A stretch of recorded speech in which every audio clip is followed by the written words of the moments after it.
This is a Canadian review of the Umidigi Bison Pro. It comes in two colors, Storm Gray, and I have what they call the Hack Black. The starting price on Amazon.ca is $369.99, but right now there's a discount of 15% off, making it $315 Canadian. For the specs, we have a Helio G80 processor clocked at 2 GHz, a 6.3-inch screen, 128 gigs of hard drive space, a 500 milliamp battery with 18-watt charging. It's running stock Android 11, a fingerprint sensor, which is on the side right there. We do have a headphone jack. It has a 48 megapixel standard camera with a 60 megapixel wide angle lens and a 5 megapixel macro lens. And for special features, it does come with 2 programmable buttons, as you can see right there. So you can program these buttons to anything, one there and one there. It also does have NFC for Google Play, and there is a thermometer on it, which is an infrared thermometer on it, basically.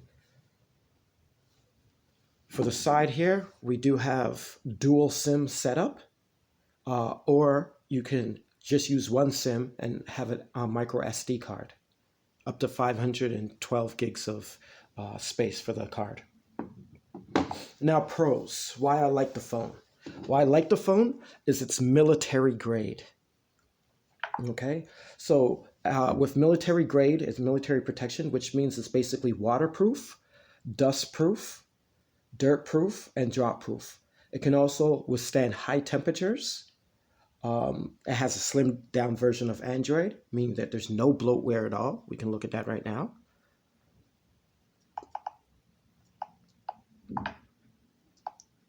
So there's no bloatware. It's swiped to the side.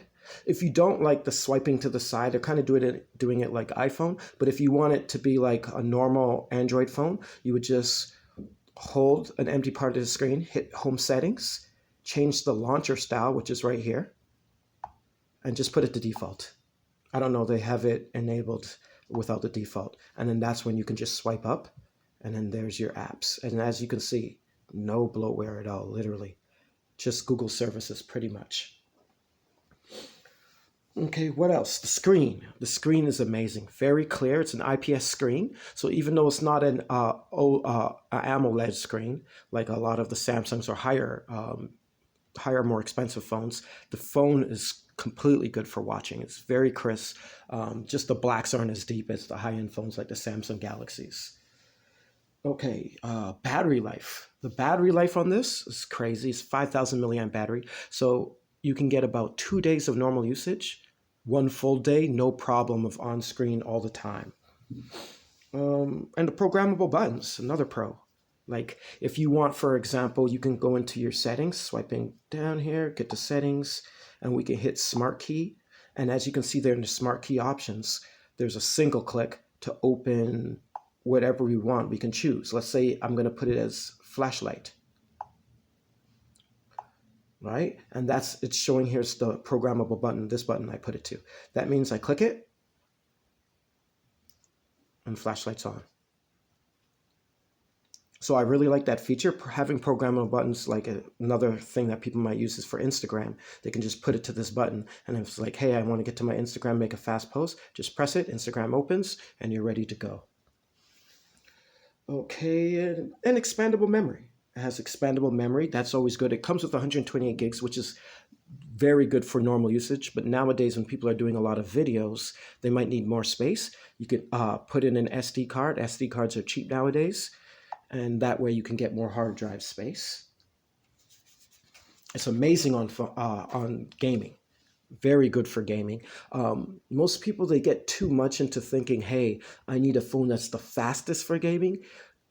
Basic Android phones will handle all games. When they make these games, they optimize them. You might not get the highest settings, but you will be able to run all games. But especially with this, you will be able to get to the higher settings with its fast processor.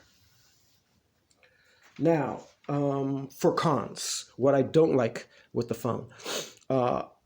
It's a pro and a con. I do like, it's the camera basically, I would say it's a con. Under normal lighting, you are going to get good photos. And remember though, this phone is only a $350, depending on if you get the sale, dollar phone. So For this price point, the camera still is good. Outside shots are going to be amazing. It's just when you compete with iPhone or with the Samsung Galaxies, or the higher ups of Huawei's, you're definitely not going to get that type of quality. But for this price, it will, getting a wide angle lens and getting this type of quality lens, you're going to be happy. I promise you that. The video recording is only locked in at 30 FPS, meaning that there's no slow motion. So those are the special features that they have to skim out on. So like, if I find slow motion to be a gimmick, it's cool and all, but if you're not into that, that's not going to matter for you. It does have a super night mode. I did test it, and it's just not as capable, again, as the Samsungs and the iPhones. It's not because of the actual hardware. It's just a programming issue. They have to get a better software algorithm to make the photos come out, to analyze the photo better so that it comes out better. It does have no 5G. Again, that's a gimmick to me still. It'll be another good 10 years before we're using 5G steadily. Right now, there's a few towers. I'm in Toronto, so downtown, there's a few 5G towers. Other than that, you go anywhere else, you're on 4G service, most likely. So to me, you don't need 5G, right? So basically, I highly recommend this phone, especially for the price. I would give it out of 10, I would give it about an 8, considering the price for a low-budget company.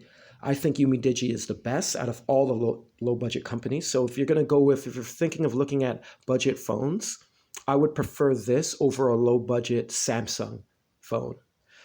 It just performs better. It just performs more faster, and it's overall more durable.